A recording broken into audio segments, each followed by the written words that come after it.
मानवता की पुकार।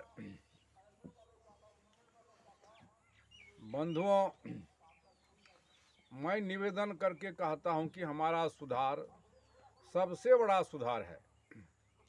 तो इनके लिए कैसे क्या किया जाएगा? हम कितनों प्रवचन में झड़ी लगा देंगे, उदय अस्त की बात कह देंगे, इससे हमारा कल्याण नहीं होगा।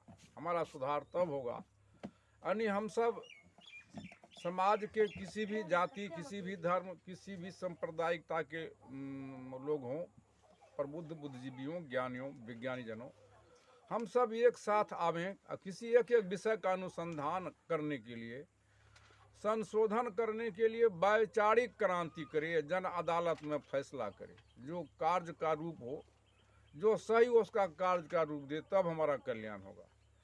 तो इसलिए हमारा कल्याण तब तक नहीं होगा जब तक कि हम सब एक साथ नहीं आ जाते हैं। आज कोई कहता है कि आत्मा है ही नहीं, कोई कहता है, अब कोई आत्मा को नहीं मानता है, कोई आत्मा को मानता है, कोई कहता अपने से परे परमात्मा। इसका अनुसंधान हम अपने कहने से हम मिट्ठू हो जाएंगे, अपने मन में मियाँ मिट्ठू हो जाएंगे। आत्मा कैसे नहीं है? आत्मा है, आत्मा के ऊपर परमात्मा नहीं है। आत्मा है क्या, हमने इसको समझ नहीं सके।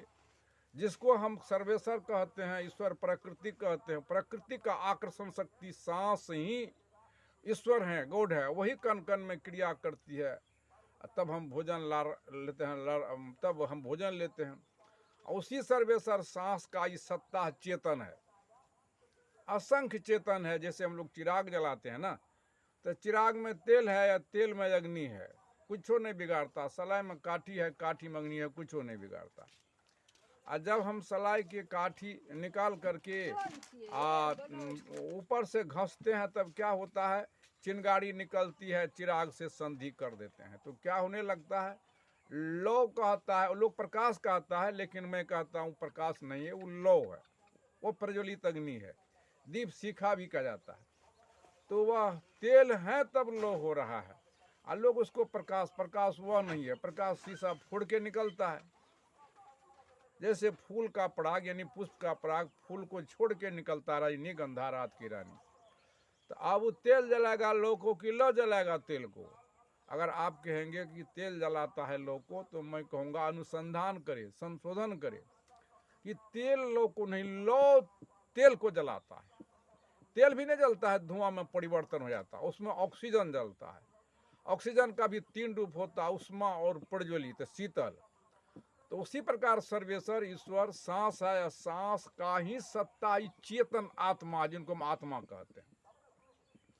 इनका कोई रूप रेखा आकार प्रकार नहीं है। उस सबके हृदय में ज्योति के समान जल रही है, सबको देख रहा है, सब कोई उनको नहीं देखता है। वही चेतन जब था जैन के अंदर में सांस काम कर रहा था, बुद्ध के अंदर में, ईसा, मूसा, हजरत, व्यास, वशिष्ठ, संत तुलसी, कबीर साहब के अंदर में जब शरीर संतुलन था, उसका ही सत्ता ही चेतन सबके अंदर में सूर्यमणि के समान ज्योति जल रहा है। तो चेतन जैसे लौ तेल को जलाता है, तेल लोग उस चेतन जानता है सर्वेश्वर को, ईश्वर को, सांस को। तब तक कि बुद्ध कहा, जैन कहा, ईसा कहा, मूसा कहा, हजरत कहा, यह कैसे नहीं है? डॉक्टर के अंदर में सारे कुछ संतुलित सही है, सांस का तार टूट जाए, डॉक्टर इलाज नहीं करेगा, काट छांट नहीं करेगा। उनको अनुसंधान किया मेडिकल, यहाँ से विज्ञान, अणु परमाणु, इलेक्ट्रॉन प्रोटॉन, कहाँ अल्फा बीटा, लेकिन इसका अनुसंधान नहीं किया, जिसके चलते हम अपने मन कहते आत्मा है नहीं कहीं। आत्मा तो सबके अंदर में है और वह प्रत्यक्ष बोल रही है। इस पर अभी तक अनुसंधान नहीं किया जो मैं कौन हूँ, जिसके चलते समाज में, देश में ऐसी कहानी होता है। वैसे तो मैं को 3 पहलू पर जाना जाता है। उदाहरण, हम 2 धाराओं के केंद्र को बिंदु कहते हैं, जिसका स्थान हो परिमाण नहीं। एक बिंदु रूपी बीज को हम जमीन पर रखे, बीज का पहला प्रक्रिया जमीन से होगी, जिनको हम ग्राह्य क्षम कहते हैं, जो सिर नस बनता है, और दूसरी प्रक्रिया बाहर से होता है, जो टहनी डाल बनता है। अब बिंदु रूपी बीज का अंतःकरण की शक्ति का प्रक्रिया संचालित नहीं रहेगा तो उनका गति यूँ समाप्त हो जाएगा। तो तीनों का केंद्र बिंदु से अध्यात्म दर्शन है, राजनीतिक कर्म है, भौतिक आनंद है। जैसे कमरे में वस्तु भरपूर्ण है, अगर जहर रोशनी नहीं है तो जहर के जगह पर अमृत लेते हैं, अमृत के जगह पर जहर लेते हैं, तो अध्यात्म दर्शन। राजनीतिक, अरबों खरबों पूंजी है, अगर कर्म नहीं करते हैं तो कंगाल हो जाते हैं। अब भौतिक पतझड़ लेता, डाल टूटता, जैसे हम उतने कमाते हैं। खेतिए में किसान कृषि क्षेत्र में 1500-5000 मन अनाज को उगा लेते हैं, खा पी के खर्च तीनों उपजता विनष्ट, तीनों का केंद्र एक बिंदु से प्रमाणित होता है। तो अध्यात्म को जानने वाला यही चेतन है, राजनीति को जानने वाला यही चेतन है, भौतिक को जानने वाला यही चेतन आत्मा है। ये चेतन आत्मा नहीं रहेगा तो अध्यात्म को कौन जानेगा, राजनीति को कौन जानेगा, भौतिक को कौन कौन जानेगा। आज के बड़े बड़े विद्वान कहता है अध्यात्म से राजनीति को क्या लेना देना है, राजनीति और अध्यात्म से क्या लेना देना है, अध्यात्म कौन जानेगा।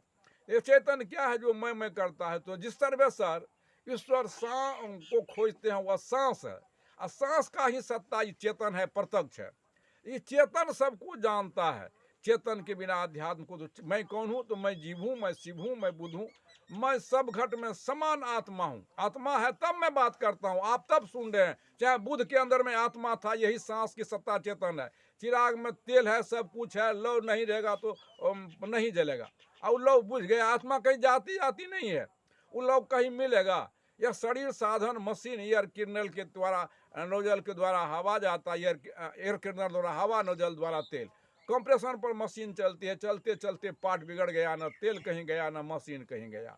अब मछली के मुंह में पानी, पेट में पानी, अगल में बगल में पानी, मछली का सांस रुक गया, ना कहीं पानी गया और ना कहीं मछली गया। प्रत्यक्ष हम नहीं देखते हैं, पानी ही परिवर्तन होकर वास बादल होता है। ऊपर से पानी जब बरसने लगता है, बूंद के रूप में जल जमा होता है, और ऊपर से जब बूंद गिरता है ना, किसी कारणवश ठोकर लगता है, फोका बुदबुदा बन जाता है, नीचे जल जमा है, और ऊपर पानी का परत, अंदर में भी हवा, बाहर में भी हवा, चलते चलते फोका फूट गया। न हवा कहीं गया, न पानी कहीं गया। यही तो दुर्भाग्य है। सब अलग अलग कितनों डफली बजा लेंगे तो प्राचीन सब एक प्रकृति के संतान है। जैन, बुद्ध, ईसा, मूसा। तो जैन भी धर्म नहीं है, बुद्ध भी धर्म नहीं है, ईसा, मूसा, हजरत धर्म नहीं है। सबके अंदर में यही चेतन आत्मा था, जो न हिंदू है, न मुसलमान, न सिख, ईसाई। सब तब कहा ये आत्मा है कैसे नहीं, आत्मा है तब मैं आपसे कह रहा हूँ। आपके अंदर में आत्मा है तब आप सुन रहे हैं। आत्मा नहीं तो आपको उधर कौन सुनेगा। आत्मा ही तो कहीं गुरु है, कहीं चेला। इनका अनुसंधान करेंगे हम लोग, अनुसंधान करें, संशोधन करें, और जन अदालत में फैसला करें। है तो मानेंगे, नहीं है तो फैसला होगा। अब कोई कहता है आत्मा है ही नहीं, तो डॉक्टर मेडिकल इस पर तो इसलिए विज्ञान सबको जाना या स्वयं को नहीं जाना, उसका जीवन अधूरा रह गया। उदाहरण, एक संख्या के बाएं तरफ हम सुन लिखे तो मान सुन का सुन होगा, एक का एक होगा। फिर एक बाएं तरफ दूसरा सुना लिखे, सुन का सुन एक का एक होगा। फिर दूसरा सुना बाएं तरफ लिखे तो सुन का सुन एक का एक होगा। दाएं तरफ हम सुन लिखे तो मान 10 होगा। फिर एक के दाएं तरफ दूसरा से ना लिखे तो 100 होगा। फिर एक के दाएं तरफ तीसरा सुना तो 1000। इस तरह अरब खरब हो जाएगा। एक को मिटा दे कुछ नहीं रहता। इस देश के बड़े बड़े विद्वान, ज्ञानी, विज्ञानी सबको जाना, स्वयं को नहीं जाना, इसलिए उसका जीवन अधूरा रह गया। इसलिए इस देश के बड़े बड़े विद्वान, ज्ञानी, विज्ञानी दिशा विहीन चल रहे हैं। इनका दिशा का सुधार तब तक नहीं होगा जब तक कि स्वयं का बोध नहीं होगा। मैं चुनौती कर देता हूँ, सही बात मुझको तो ये बनाने के लिए, सजाने के लिए नहीं आता है, लेकिन मैं अपना विचार देता हूँ। तो मैं आप, इसलिए मैं मानवता के नाते पुकार रहा हूँ। अगर हम कल्याण चाहते हैं, हमारा सुधार यहीं से होगा तो सिद्ध हो जाएगा। मैं सब में समान आत्मा हूँ, न हिंदू हूँ, न मुस्लिम हूँ, न सिख, ईसाई हूँ। सब में यही, मैं जैन था, न बुद्ध के अंदर में यही आत्मा था। बुद्ध, जैन, ईसा, मूसा, इन सब इंसान थे, सबके अंदर वही आत्मा, सबका संबंध प्रकृति से सांस है। सांस का ही ये सत्ता चेतन है, यह आत्मा है, तब बात करते हैं। अभी न बुद्ध कहेगा, न जैन कहेगा, कैसे नहीं है। अनुसंधान कीजिए, हम ही ना कहते बड़ा बात को मानिए। अलग अलग डफली बजाने से नहीं होगा। हम